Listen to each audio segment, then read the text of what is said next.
This is George Whitten, the editor of Worthy News. Today is March 24th, 2023. And the title of this week's Worthy Wrap-Up is Threats of Arrest and Peace Deals That Usher in War. So we got a lot to talk about this week. So the banking crisis seems to be averted for now, as Credit Suisse was bought out by its rival UBS. However, the markets continue to be volatile. It's kind of an interesting time right now. It's going to be one of those things. We'll see how it works out.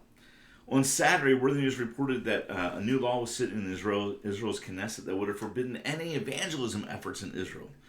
It actually threatened believers up to a year in jail if someone came to faith, and up to 2 years if someone was a minor. However, due to international pressure, Prime Minister Benjamin Netanyahu has stated the law would not even come up for a vote. Praise God. Netanyahu knows that the most trustworthy friends that Israel has is not the United States, it's not Great Britain, or any other country. It's actually evangelical Christians. And he did what was necessary to keep their support. However, just the fact that they're proposing this law that tells you they feel threatened by the gospel. And the only thing that's threatened by the message of the gospel is the kingdom of darkness. I mean, the gospel is truth. It's life. It's true peace. It's shalom.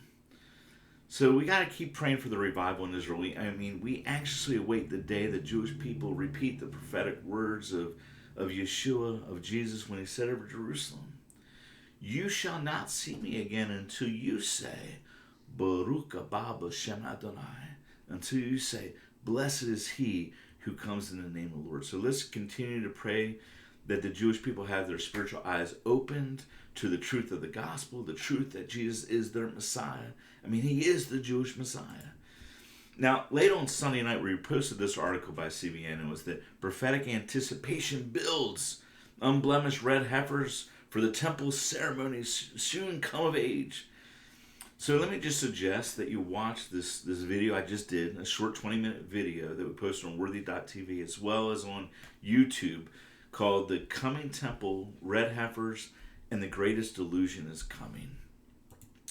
Now, on Thursday, the Knesset just passed a law that Benjamin Netanyahu could not be removed from office by the Israeli Supreme Court. And later that night, Netanyahu addressed Israel, addressed his nation, and tried to bring unity. However, riots are still expected this weekend. Will the government relent in trying to pass all their judicial reforms?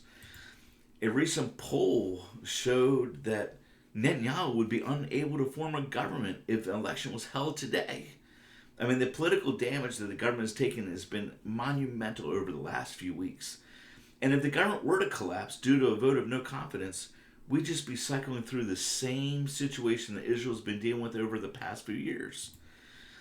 And so will Israel now have to deal with a constitutional crisis?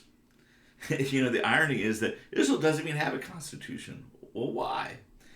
Well, the religious parties won't sign a piece of paper giving authority to any document in their eyes that's worthy. Why? Because the only thing in their eyes that's worthy is the Torah.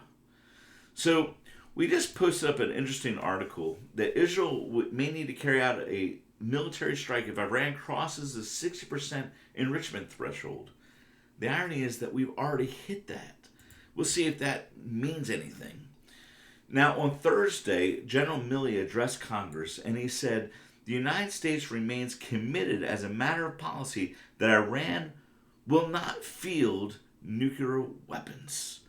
Now, Milley just came from Israel. He just was in Israel last week.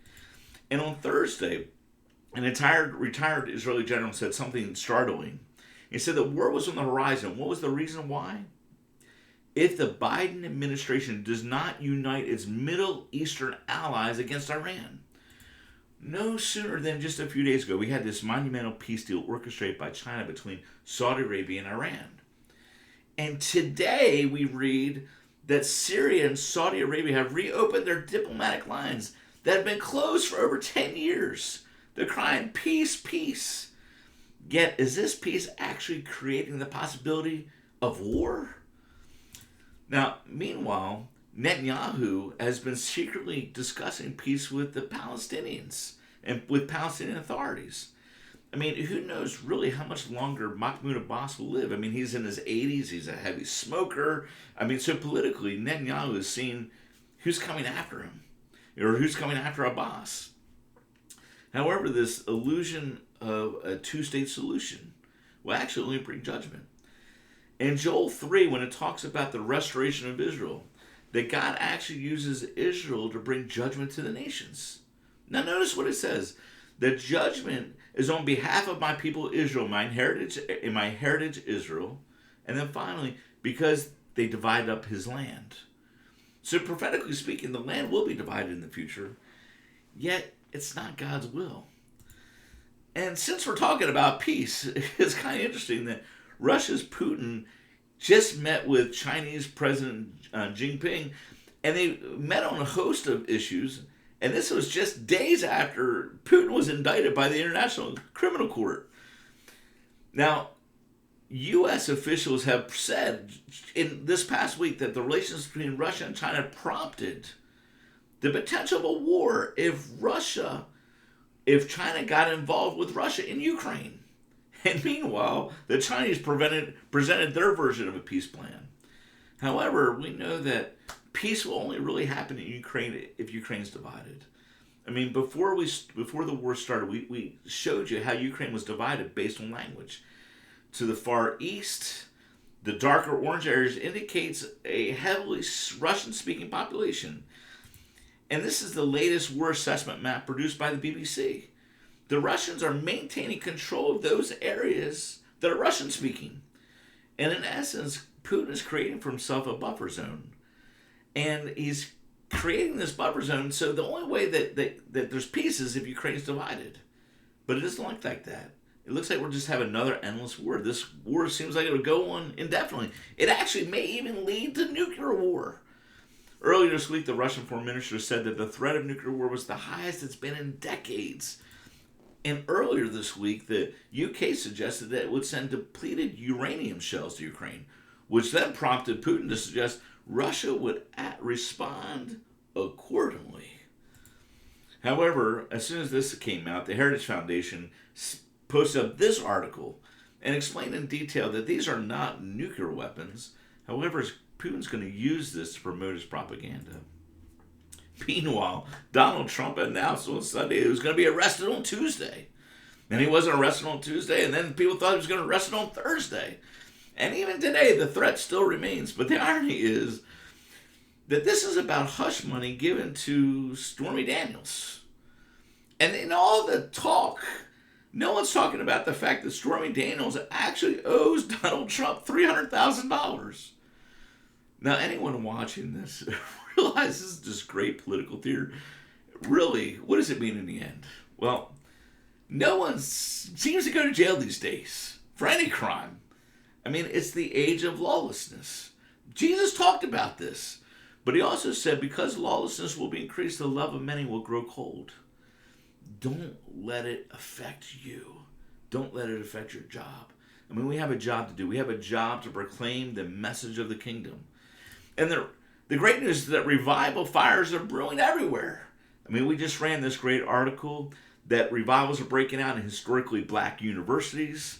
And then we ran this other article in California. They're preparing for this huge outreach on April 1st and April 2nd. They're calling for 10,000 volunteers. So if you're in California, be a volunteer. Get involved. Start storing up eternal rewards. I mean, if you don't get our worthy briefs yet, sign up. Get an encouraging word, as well as the real news. We send it out Monday through Friday. It's free. And if you don't get our worthy app, download it for your phone today. Be blessed. Be encouraged. Keep looking up. While we see all these things in motion, we know that the King is at the door. Maranatha. Until next time, this is George Whitten signing off.